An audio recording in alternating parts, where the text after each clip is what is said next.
I love it when nomads are willing to share their rig mid-build.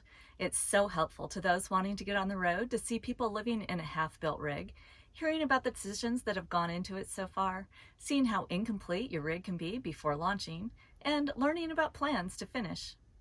In this video, we get to tour a Skoolie built by two women with no build experience. Through hard work and YouTube University, they've created a home on wheels for themselves and their two cats. And while it's not done, they are already enjoying their life on the road.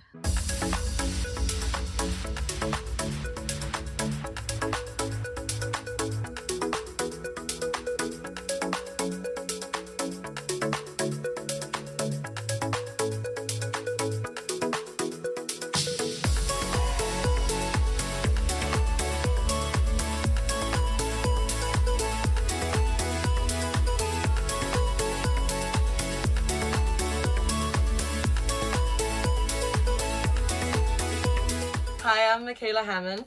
I'm Kaylenna Hammond. So you can find us on Instagram. It's at the Supernova bus. Yeah, this is our bus, Supernova. Yeah. We've had it for 3-4 months now, and we've been on the road for about a month and a half. We got it in Indiana where we built it out. We got it off of Facebook Marketplace. We kind of just were looking for different kinds of rigs in the beginning, deciding between a van or a bus or an RV. And vans tend to be very expensive. So we didn't really want to get a loan and get into debt for a van. So the best option for us was a bus, because you can find a bus online like for $3,000 up to like $7,000. So it was a lot more affordable at the time. Yeah. So that's why we chose it. So yeah, we just got it off of a couple on Facebook Marketplace, just typed in school buses, just looked for pictures, asked questions about it, and then went to look at it and picked it up. And we spent about a month with savings, and then we were just able to do it on like one paycheck. So yeah, it's not as bad as you think to buy a rig like this, but it was actually like 3.5 when we bought it, and we talked them down. So you have to do a little bit of a negotiation. We ended up doing this build in 2 months.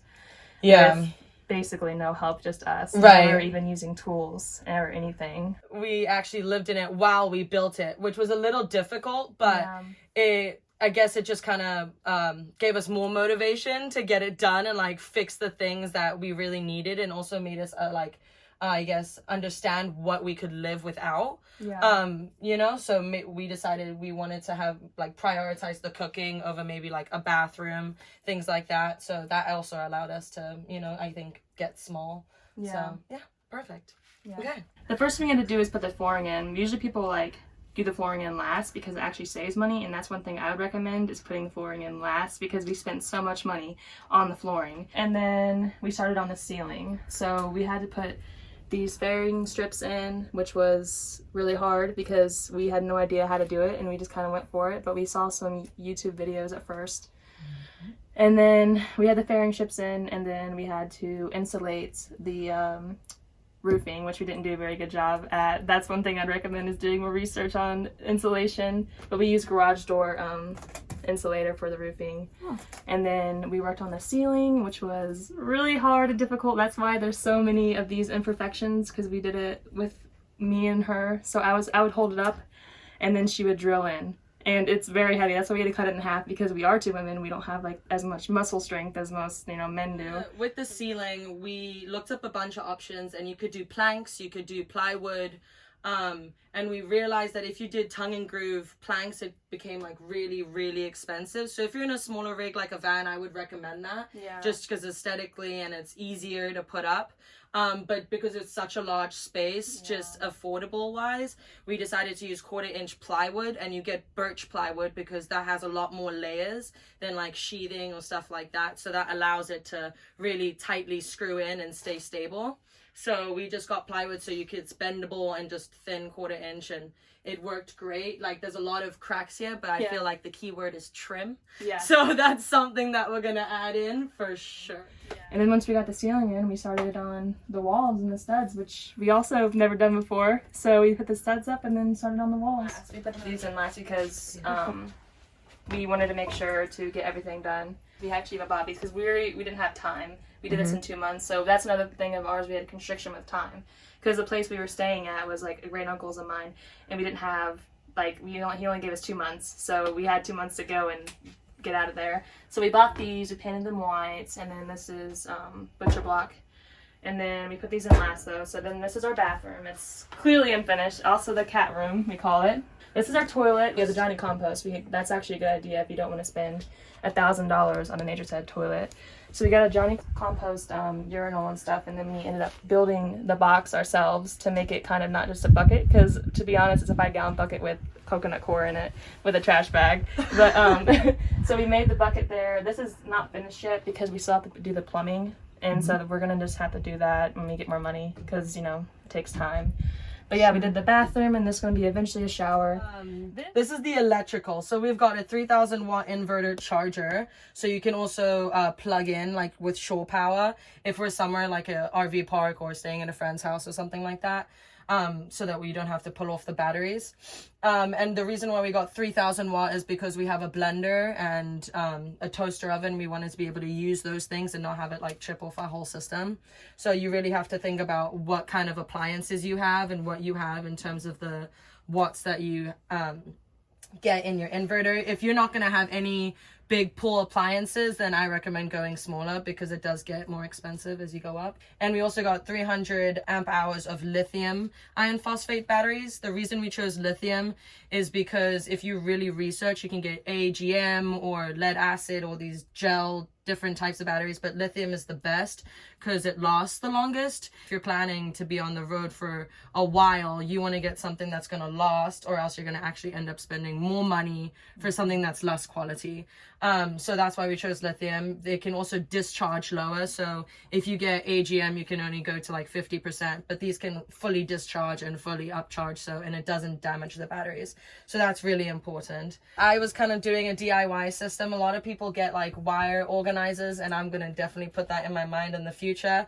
But I promise this works. It just looks like a drunken electrician did it, you know? But it works, and we're not going to blow up. I know that for sure.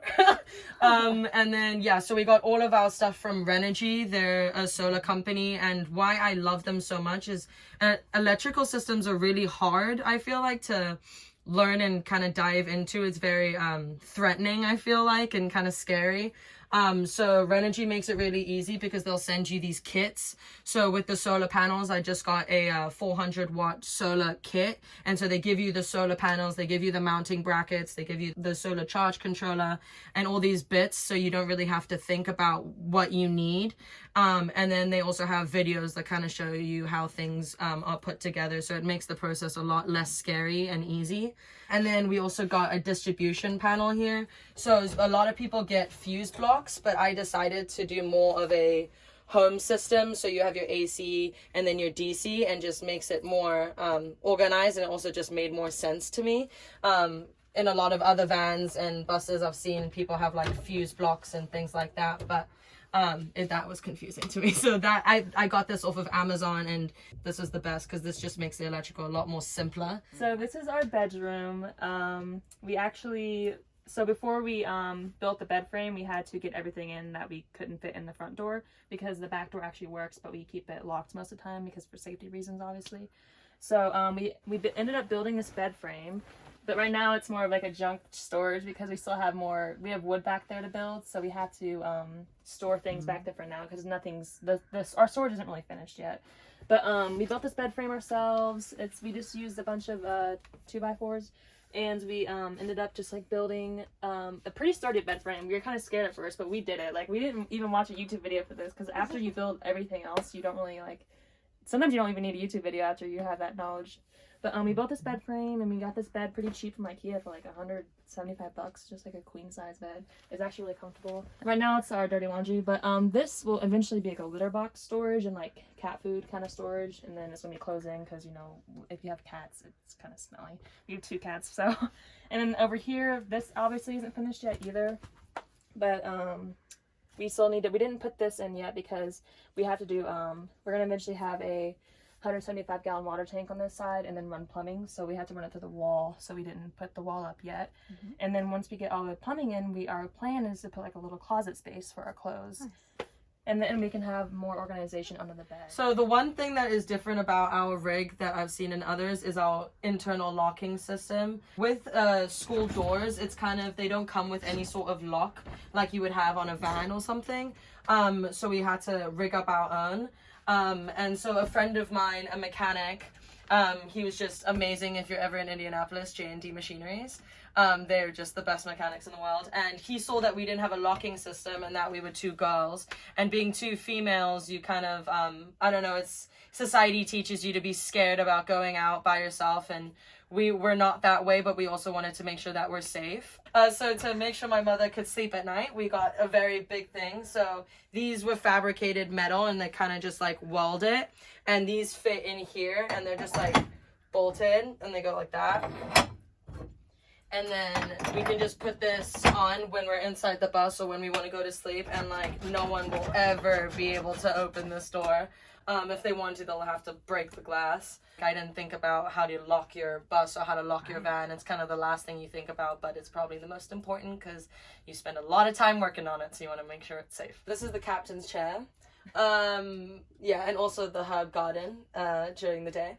My rosemary plant that I put here, but we basically kept everything the same. Some people pull out the whole dash and just move around the buttons and stuff, but I'm not that electric savvy, so I decided to leave it the way it was. And I also like having it still look like a bus and be a bus.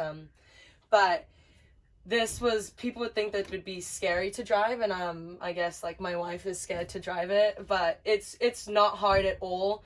It looks big, but really you can see very clearly. Like, I feel like this is easier to drive than a car because you're so high up, you can see the road perfectly. So it's super simple to drive, and I can see everything. And the mirrors, in big rigs like this is a school bus, and so they made school buses safe and like easy to drive and put mirrors everywhere so you can see all. There's no blind spots or anything like that. So just think about that. Like, school buses are made to be able to like be safe because they're transporting children. So they also just made it perfect to drive. And even though it's a long rig, I think it's 30 feet long, the distance between the two wheels is actually very short. So the turning radius is super easy. So turning around corners, I don't have to do a big wide truck semi thing.